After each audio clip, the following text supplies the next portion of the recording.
Então agora vamos ver os algoritmos da adição e da subtração, tá? E eu acredito que essa aula vai ser bem rápido, porque eles são algoritmos mais simples.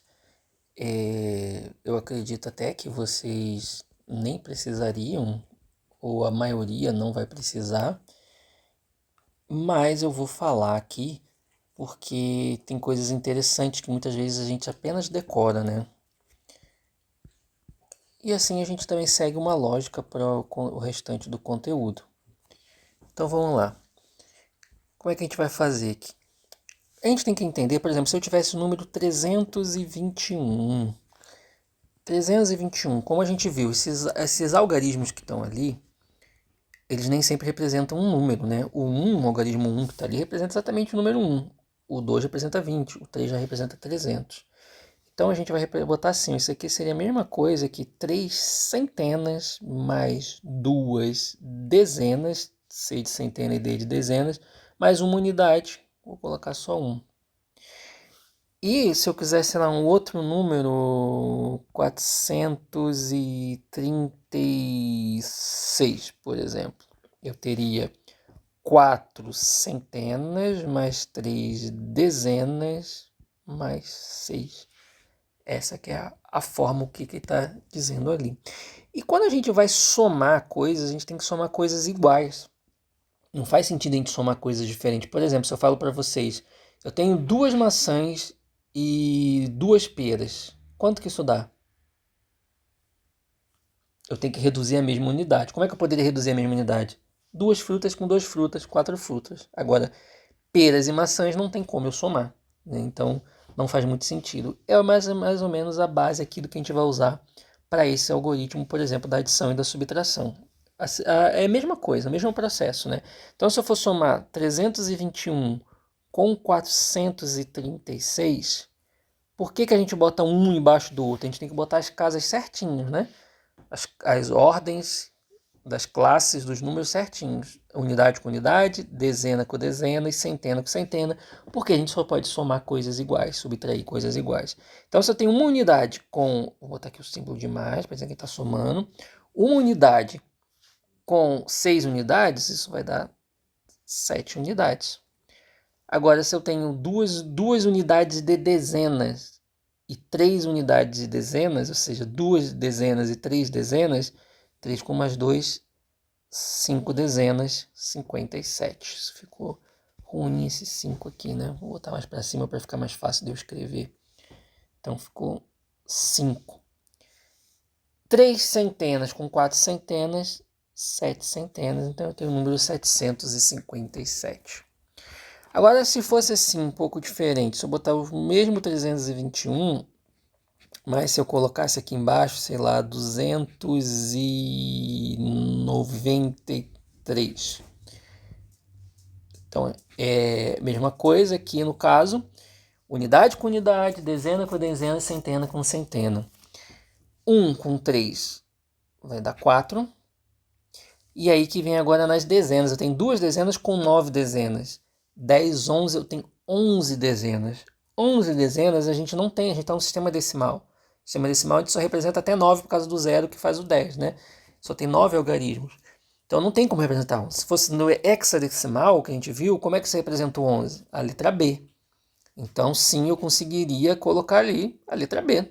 2 com mais 9, B. Né? Mas não é o caso. A gente está no sistema decimal. Então o que eu tenho que fazer? 11 dezenas, lembra que 10 dezenas dá uma centena. Lembra quando a gente estava vendo lá as casas? É sempre a base vezes o que vem anterior. Então, se eu estou contando aqui as dezenas, eu estou contando a quantidade de 10, o próximo é a quantidade de 100. Como é que eu obtenho esse 100? 10 vezes 10, 100. Tá? Então aqui, se eu cheguei a 11 dezenas, significa que eu tenho o quê? 10 com mais 1. 10 não é 10 dezenas, não é a mesma coisa que eu 10 vezes 10, que vai dar 100? Então eu tenho uma unidade de centena e eu posso somar, então, lá do outro lado, essa uma unidade de centena. É o que a gente famoso, que a gente chama de vai um, né? Então aqui, ó, foi uma centena para cá. E aí eu posso agora fazer a soma normal aqui desse 1, botando uma dezena que sobrou aqui. Se eu tinha 11 dezenas, 10 dezenas vai para a casa da centena como 1, e a dezena que sobrou fica ali como 1. E agora, se eu somo as centenas todas, 3 centenas com 2 centenas, 5, com a centena que sobrou, que voou ali da casa das dezenas, dá 6. E aí assim eu tenho agora 614 e assim termina a minha edição. Entendeu o processo de vai 1, vai 2 ou quantos fores? É porque quando for, é que a gente está sempre fazendo essa exaustão, né? Não, só posso botar no máximo 9 dezenas ali. Eu não posso colocar 10 dezenas, nem 11, nem 13, nem 20 dezenas. Se acontecer isso, eu vou colocar 22 dezenas. Eu vou colocar o 2, que eu posso botar aquelas 2 dezenas, e as 20 dezenas vai para a próxima casa, vai para a casa das centenas, como 2. Casa das centenas, 20 dezenas é a mesma coisa que 2 centenas, é a mesma coisa que 200. É a mesma coisa se estivesse na casa das centenas e quisesse jogar para a casa do milhar, né, dos 1000. Mesma coisa, só posso colocar quantas centenas? 9 centenas. Se for 10 centenas, eu já tenho 1000. Já vai para a próxima casa. É a mesma coisa das unidades, só posso colocar 9 unidades. Se é 10 unidades para cima, eu tenho que jogar com 1 para a casa das dezenas. Tá? E aí assim vai ficar semelhante se eu quiser fazer a subtração. Deixa eu tirar esse aqui, eu ia fazer um negócio na outra aula. Eu não vou precisar, deixa eu tirar aqui.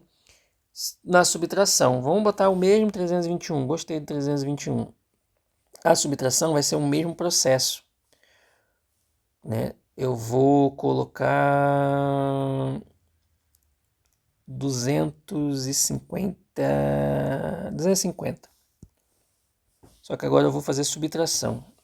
A única coisa que tem que prestar atenção é que na subtração às vezes a gente não tem a quantidade suficiente, que é o que a gente fala do emprestar, pegar emprestado do outro, mas na verdade é a conversão para outra unidade, vocês vão entender, né?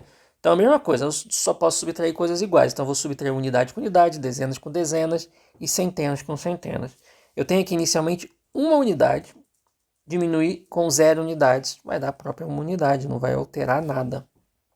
Agora, se eu tenho 2 dezenas menos 5 dezenas, aí complicou, né? Como é que eu só tenho 2 vou tirar 5? Né? Não tem como. Só se a gente estivesse falando dentro do conjunto de números negativos, né? Números inteiros, e não é o caso. Então vamos de quantidades. Então como é que eu vou fazer isso daí? Como é que eu vou fazer esse processo? Aí é que é o que a gente chama de pegar e emprestar. Na verdade, eu vou converter, eu vou pegar mais elementos dali. Repara que se eu analisar aqui, ó, se eu analisar essa parte aqui, quer dizer que eu tenho 32 dezenas, correto? 32 dezenas. Agora sim, 32 menos 5 é possível, né? Então, se eu fizer 32 menos 5, vai ficar quanto? 27.